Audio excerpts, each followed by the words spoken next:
अच्छी खबर नहीं है। रेलवे के जो पद कम हो रहे हैं, इसमें थोड़ा सा संतुलन बनाने की रेलवे को आवश्यकता है। तो मैं जिस परिस्थिति में काम करता हूँ वहाँ एक ही वर्कमैन को 4 लोगों का काम करना पड़ रहा है। बच्चे 4 साल 5 साल से इलाहाबाद में तैयारी कर रहे हैं, उनको वैकेंसी नहीं मिल रही है।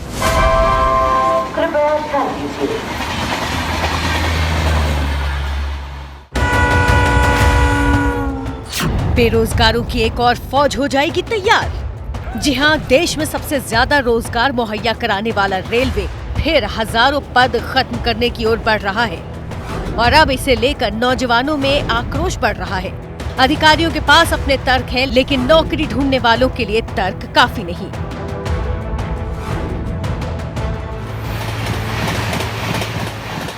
आजादी के बाद से अब तक रेलवे को सेना के बाद देश का सबसे बड़ा एम्प्लॉयर माना जाता है और आज भी उसका ये ओहदा बरकरार है। लेकिन रेलवे के हालिया फैसले से ये तस्वीर बदल सकती है।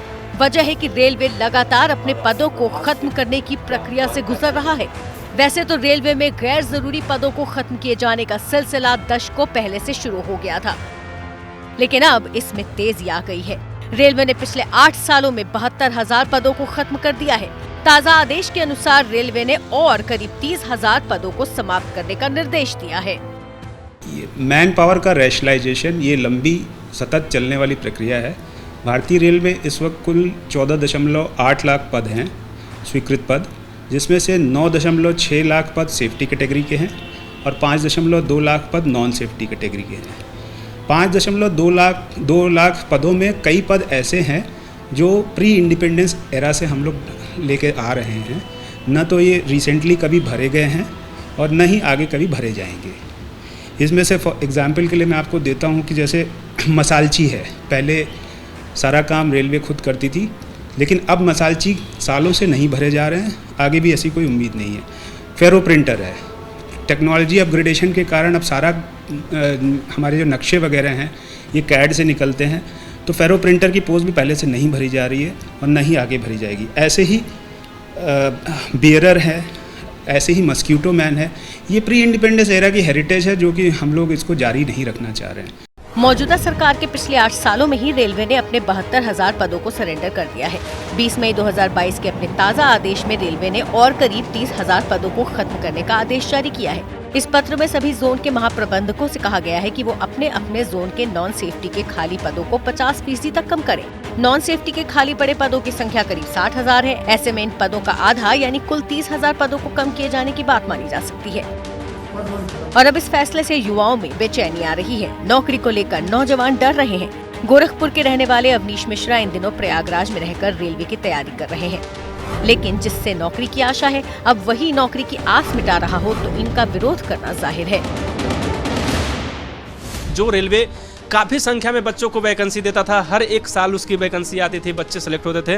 रोजगार के मुद्दे पे खड़े रेलवे में बहुत सारे ऐसे लोग हैं जो रोजगार के क्षेत्र में हैं, लेकिन अब इस समय 4-5 साल से ऐसा हो रहा है कि रेलवे अपने दिन पर दिन वैकेंसी घटा रहा है और ये सब कारण है प्राइवेटाइज करने की वजह से। बच्चे 4 साल 5 साल से इलाहाबाद में तैयारी कर रहे हैं, उनको वैकेंसी नहीं मिल रही है, एज भी उनकी खत्म हो जा रही है, फ्रस्ट्रेट हो जा रहे हैं। और अब इनसे मिलिए, ये दिल्ली रेलवे स्टेशन पर एसी टेक्नीशियन के तौर पर कार्यरत हैं, लेकिन अब इन्हें इस फैसले से अपने ऊपर बढ़ने वाले बोझ की चिंता है। सरकार चाहती है हम हाई स्पीड रेल चलाएं और सेमी बुलेट ट्रेन चलाएं। आप उन सेमी बुलेट ट्रेन को किसके सहारे चलाएंगे? उन रेल कर्मियों के सहारे चलाएंगे। पर आपने 2014 से जितनी भी वैकेंट पोस्ट करी है, उन पे काम करने वाले लोग कौन हैं?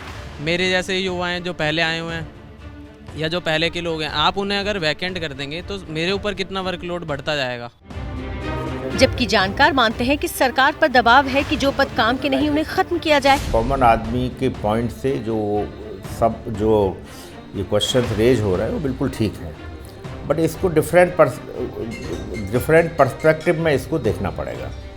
पहला तो ये है कि टेक्नोलॉजिकल चेंजेस हो रहे हैं और टेक्नोलॉजिकल चेंज के साथ जो पहले मैकेनिकल वेज ऑफ एडॉप्शन है और कंप्यूटराइज्ड और डिजिटलाइज्ड टेक्नोलॉजी आने की वजह से उनका यूटिलाइजेशन जो है वो डेफिनेटली प्रोडक्टिविटी बढ़ने से उन एक्टिविटीज़ के लिए स्टाफ की कम ज़रूरत होगी। एट द सेम टाइम भारतीय रेल की एक्टिविटीज़ बहुत बढ़ रही हैं, तो उस क्षेत्र में नए इंडक्शन की डेफिनेटली आवश्यकता है।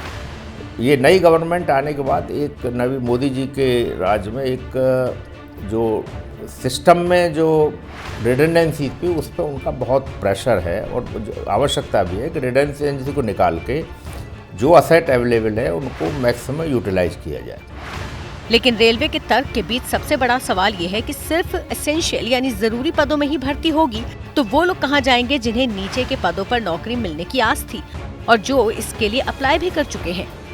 जो पद जैसे कोई माली है, कोई पियोन है, कोई पानी देने का काम करता है, कोई क्लर्क है, तो वो सब पद आप ख़त्म कर जाए नॉन एसेंशियल पोस्ट में। तो उसमें क्या है, आप चाहते हैं कि सारे लोग सिर्फ इंजीनियर, डॉक्टर, आईएएस, आईपीएस बने, ऐसा तो संभव नहीं है।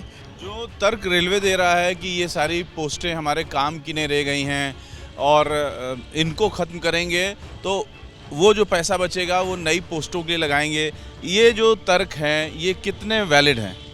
ये तो समझने वाली बात है, लेकिन हमको जहाँ लगता है जो इमीडिएट उसका फॉल आउट होगा तो बहुत सारे लोग बेकार हो जाएंगे जो इस पद के लिए दावेदार हैं या भर्ती हो सकते थे। अब कब आप टेक्नोलॉजी को डेवलप करेंगे, इनको कब आप टेक्नोलॉजी अपग्रेड करोगे, तब जाके होगा, ये कहना मुश्किल है। हालांकि इन पदों को खत्म करने के अपने मकसद में रेलवे पूरी तरह कामयाब हो पाएगा ये कहना मुश्किल है, क्योंकि रेलवे की सबसे बड़ी यूनियन इस फैसले का विरोध कर रही है। रेलवे के करीब 12,26,000 कर्मचारियों में से 9,60,000 कर्मचारी all India railway men's federation के सदस्य हैं। एक तरीके से आम जन की सेवा में है, हम ऑपरेशन में काम करते हैं, हम जो है वो सेफ्टी जो है वो पैसेंजर्स की, मालगाड़ियों की हमारे लिए प्रमुख महत्व रखती है। तो अगर हम कर्मचारी नहीं रखेंगे या कर्मचारियों पोस्टर खाली रखेंगे तो कर्मचारियों पे तनाव भी बढ़ेगा, उनके ऊपर काम का बोझ भी बढ़ेगा। गौरतलब है कि सरकार के पास इस वक्त जिन विभागों में लाखों पोस्ट खाली पड़ी हैं, उनमें रेलवे सबसे ऊपर के विभागों में है। राजस्व विभाग में 76,000 पद खाली हैं, डाक विभाग में 90,000 पद, गृह मंत्रालय में 1,28,000 और रेलवे 2,37,000 खाली पदों के साथ दूसरे नंबर पर है। रक्षा के क्षेत्र में 2,47,000 पद खाली हैं।